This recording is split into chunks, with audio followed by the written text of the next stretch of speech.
South ఇండియాలోని అతి తక్కువ ధరలకి రత్నాలనందించే ఏకైక సంస్థ 6JVR.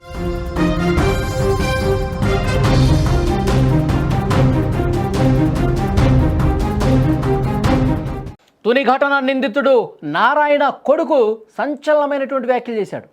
నా తండ్రి చేసిన దానికి తగిన శాస్తే జరిగిందని చెప్పాడు. నా తండ్రి చేసిన తప్పుకు ఇప్పుడు మేము శిక్ష అనుభవిస్తున్నామని చెప్పాడు. ఆడపిల్ల మీద చేయేస్తే నారాయణకు పట్టిన గతి అందరికీ పట్టాలి. అతను చేసినటువంటి పనికి ఇప్పుడు మా మీద కొంతమంది ట్రోల్స్ చేస్తూ ఉన్నారు. ఇది మాత్రం కరెక్ట్ కాదని చెప్తా ఉన్నాడు. తమ కుటుంబంపై ట్రోల్స్ ఇక ఆపండి అంటూ ఆయన కోరుతా ఉన్నాడు.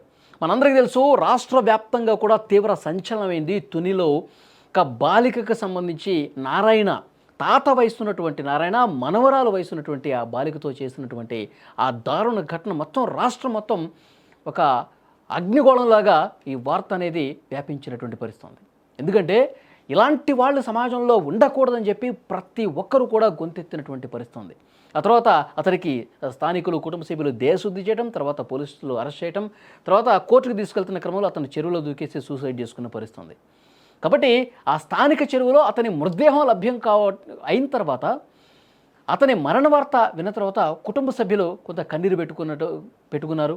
వాళ్ళ కూతురైతే ఇది సోషల్ మీడియాలో ఎందుకు ట్రోల్ చేస్తూ ఉన్నారు, మా తండ్రిని ఆ విధంగా మీరు సోషల్ మీడియాలో పెడతా ఉన్నారు, ఇది కరెక్ట్ కాదని చెప్పి ఆమె కొంత బాధతో, ఆమె కొంత ఆగ్రహం వ్యక్తం చేసినప్పుడు కూడా తండ్రి చనిపోయినప్పుడు కాబట్టి కూతురుగా బాధ ఉంటుంది. అలాగే కొడుకు కూడా రియాక్ట్ అయ్యాడు ఈ కేసుకు సంబంధించి. ఆ కొడుకు కూడా మాట్లాడాడు. కూతురు వర్షన్ ఆ విధంగా ఉంటే కొడుకు మాత్రం చాలా స్పష్టంగా, కొడుకు కోడలు ఇద్దరూ కూడా ప్రెస్ మీట్ పెట్టి చాలా స్పష్టంగా చెప్తా ఉన్నారు, తన తండ్రి చేసింది తప్పు, తన తండ్రి చేసిన దానికి తగిన శాస్తి అయితే జరిగింది, దానివల్ల తాము శిక్ష ఇప్పుడు అనుభవిస్తున్నాం అంటూ కొడుకు సురేష్ చెప్పినటువంటి పరిస్థితి. ఏ ఆడపిల్ల మీద చేయేసిన నారాయణకు పట్టిన గతి అంటే నా తండ్రికి పట్టిన గతే ప్రతి ఒక్కరికి పడుతుంది, అందరూ జాగ్రత్తగా ఉండాలి అని చాలా స్పష్టంగా ఎక్కడో కూడా వెనకేసు రాలా. తప్పు జరిగింది, తప్పు చేశాడు, ప్రపంచం చూసింది కాబట్టి శిక్ష అనుభవించాడు, తగిన శాస్తి జరిగిందని ఆయన తండ్రిని ఉద్దేశించి మాట్లాడిన పరిస్థితి. ఎస్, కొడుకు కరెక్ట్గా రియాక్ట్ అయ్యాడు.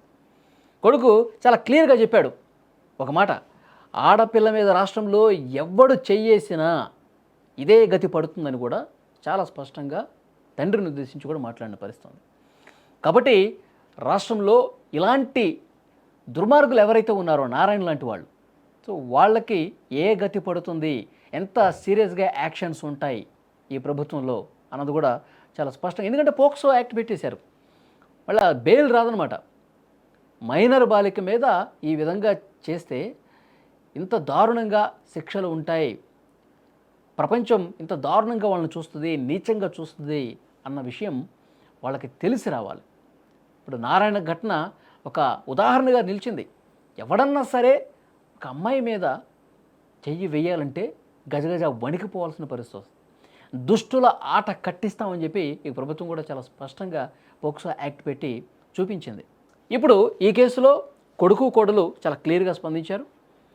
తండ్రి అయినా సరే ఎవరైనా సరే ఇదే గతి పడుతుందని కూడా చెప్పారు. కూతురు మాత్రం నిన్న మనం ఆ వీడియో కూడా చూసాం. ఆమె ఏం చెప్తా ఉంటుంది, ఏమైనా ప్రూఫ్ ఉందా అంటుంది. మొత్తం జనం అంతా చూశారు, ఒక స్థానికుడు రికార్డ్ చేయటం వల్ల ఇది అందరికీ తెలిసింది, లేదంటే తెలీదు. గతంలో 3-4 సార్లు అట్లాగే తీసుకెళ్ళాడంట. ఇప్పుడు అది రికార్డు కావటం వల్ల, అందరికీ సోషల్ మీడియాలో వైరల్ కావటం వల్ల నారాయణ ఎలాంటి వాడు అన్నది తెలిసింది. ఆమె నారాయణ కూతురు మాత్రం ప్రూఫ్లు ఏంటి, కోర్టు ఏమన్నా చెప్పిందా, కోర్టులో ఆధారాలు ఏమన్నా పోలీసులు ప్రొడ్యూస్ చేశారా, ఓకే, ఎందుకంటే కూతురు కాబట్టి తండ్రి పట్ల ఉన్నటువంటి ఆ ప్రేమతో చనిపోయాడు కాబట్టి ఆ ఆందోళనతో మాట్లాడుండొచ్చు. కానీ ఆ విధంగా అనటం మాత్రం 1-2 సార్లు ఆలోచించి అనాల్సిందే. ఇంకొకటి, సోషల్ మీడియాలో పోస్టులు పెట్టేశారు మా తండ్రి గురించి, అవన్నీ తీసేయాలని చెప్పేసి అంటూ ఉన్నారు. ఎందుకు తీస్తారు? పోస్టులు పెట్టిందే ఇలాంటి వాళ్ళు ఉంటారు, జాగ్రత్తగా ఉండాలి, ఆడపిల్లల తల్లిదండ్రులు ఇంకా జాగ్రత్తగా ఉండాలని చెప్పాలి కదా. మీడియా బాధ్యత అది. సోషల్ మీడియా పోస్టులు పెట్టింది దానికోసం. ఇంకొకటి చేయాలంటే భయపడాలి. ఎవరన్నా చేస్తే మనం ఇట్లా ఈ విధంగా ట్రోల్ అయిపోతాం, వైరల్ అయిపోతాం, మన బతుకు బస్టాండ్ అయిపోతుందని చెప్పి ఆ భయం రావాలిగా. భయం రావాలంటే ప్రతి ఒక్కరికి ఘటన గురించి తెలియాలి. కాబట్టే సోషల్ మీడియాలో కావచ్చు ఉధృతంగా దీన్ని ప్రసారం చేసినటువంటి పరిస్థితి ఉంది. కానీ కొడుకు మాత్రం చాలా కరెక్ట్గా క్లియర్గా రియాక్ట్ అయ్యాడండి. తండ్రి అయినా సరే వెనకేసుకు రాలా, తప్పు చేశాడు, గతి పట్టింది అని మాట్లాడాడు. ఒకసారి విందాం మనం కూడా. కొంచెం బాధాకరం అయినా సరే గవర్నమెంట్ చేసింది ఏంటంటే చాలా కరెక్ట్. ఇదే విషయం ఏంటంటే ఇదే పని ఏ ఆడపిల్లకి జరిగినా సరే ఇలాగే చేయాలని నేను కోరుకుంటున్నాను. కానీ ఏంటంటే మా ఫ్యామిలీ పరంగా కొన్ని ట్రోల్స్ వచ్చాయి. ఆడపిల్లలు ఎవరైనా ఆడపిల్లండి, మరి ఆడపిల్ల అన్యాయం జరిగినప్పుడు మా ఇంట్లో ఆడవాళ్ళు ఏం చేశారండి? ప్రతి ఫోటో చిన్న అదే పిల్లవని లేదు, చెల్లెని లేదు, అందరికీ కూడా పెట్టి చాలా ఇబ్బంది పెట్టారు. దానివల్ల మేము చాలా మానసికంగా గురి అవుతున్నాం. సార్ లోకేష్ గారు మా నాన్నగారు ఏదో అయిపోయారు, ఆయన తప్పుకి ఏదో ఆయన ప్రత్యక్షం గురయ్యారు.